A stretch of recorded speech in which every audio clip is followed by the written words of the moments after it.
Octa and OCT everywhere, all around you, even in your dreams today or for the next week to come. And some more to come. Okay, OCT in choroidal tumors. So we'll start with circumscribed choroidal hemangioma. What we need to understand is these are all imaging modalities. So ultimately, like multimodal imaging, we have to basically look at the patient clinically and then put everything together to come to a diagnosis. There are some features which may help, so that's what we are looking at. So choroidal hemangioma will appear as a smooth dome-shaped elevation on OCT.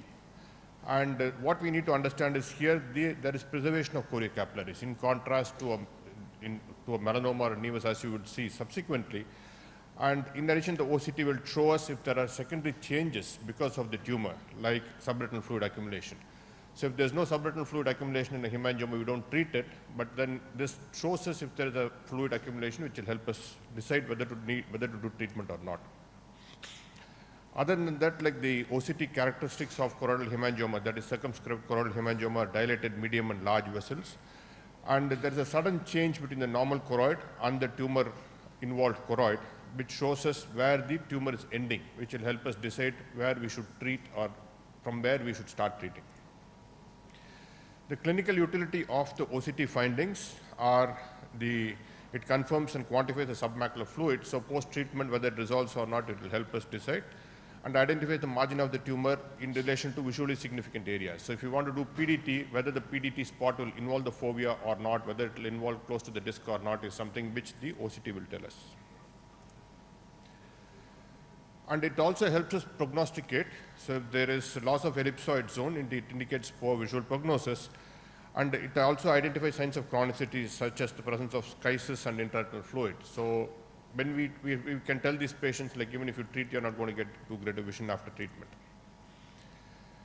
And it also differentiates, because sometimes the choroidal hemangioma may not appear orange, it can have surface pigmentation, so it may be mistaken as a melanoma. So we can differentiate a melanoma versus a choroidal hemangioma. In hemangioma, the choriocapillaries are preserved. In melanoma, the choriocapillaries may be lost or compressed.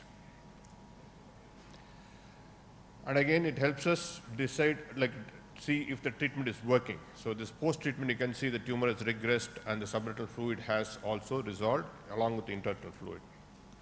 Coming on to the next choroidal tumor, which is diffuse choroidal hemangioma.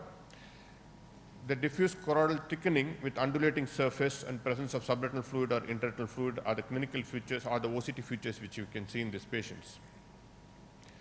And more importantly, when we have a very subtle tumor, so the tomato ketchup appearance may not be very obvious. We need to compare between the two eyes and it may not be very obvious. But then OCT, see for instance, this fundus image, if it is presented by itself, we can't make out the hemangioma at all. But then if we were to do an OCT, that shows this area of thickened choroid. And so it helps us identify a very subtle tumor when we suspect a diffuse choroidal hemangioma. So, and also assess the response to treatment. Here we have subretinal fluid, intraretinal fluid, and a large exudative detachment. And post-external beam radiation, you can see it's getting better. The intraretinal fluid is lesser, though the subretinal fluid is still there. The height of the detachment is coming down. So it helps us assess the response to treatment. Coming on to choroidal osteoma. So here, when we do an OCT, we can look at the two distinct portions, which is the decalcified portion versus the calcified portion. So in the calcified portion, which is the orange appearing lesion, you can see these horizontal lines, which are called as bony lamellae, and the photoreceptor and the ellipsoid zone is intact in the calcified portion, and horizontal empty tubules, which are presumed to be Haversian canals, can also be made out. So you can see this area is distinct from the decalcified portion. Decalcified portion, there is loss of ellipsoid zone, and all these changes are obviously not there, but then there is a distinction between the decalcified and the calcified zone, which we can make. And the calcified zone becomes decalcified over time, and patient tends to lose vision in choroidal osteoma. And there can also be intralesional sponge-like appearance. Obviously, a choroidal osteoma is essentially a clinical diagnosis, but all these features are something which we can look at when we do an OCT on them.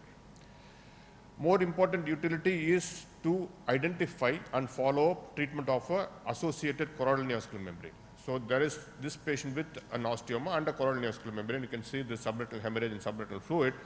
So the OCT shows us the choroidal neovascular membrane, the associated changes like subretinal fluid and intraretinal fluid, and assessment to treatment. The CNVM regresses post anti-VEGF and whether reactivates is where the OCT comes into play. Coming on to choroidal lymphoma, let's make a distinction. What I'm talking about here is choroidal lymphoma, not primary vitreoretinal lymphoma, which Dr. Aniruddha was talking about.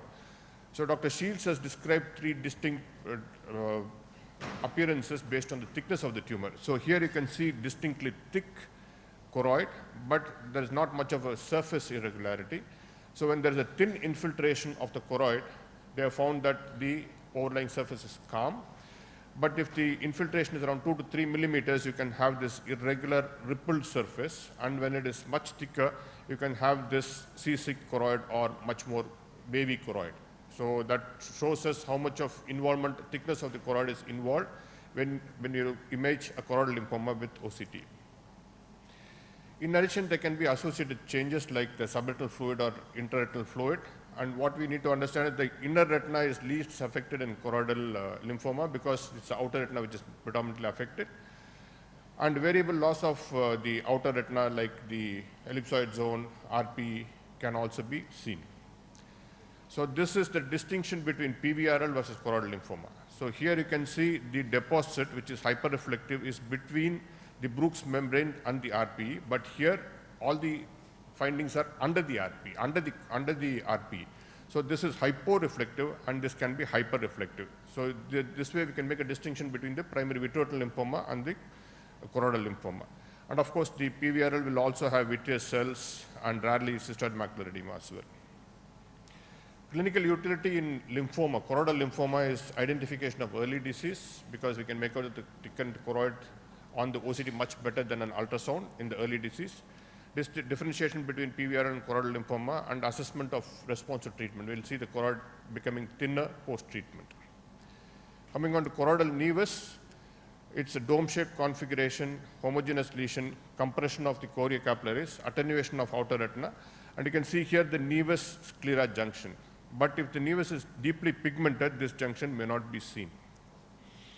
And associated retinal changes, like they can be overlying minimal cystoid spaces, subretinal fluid, choroidal neovascularization, all that can be seen on the OCT in choroidal nevus.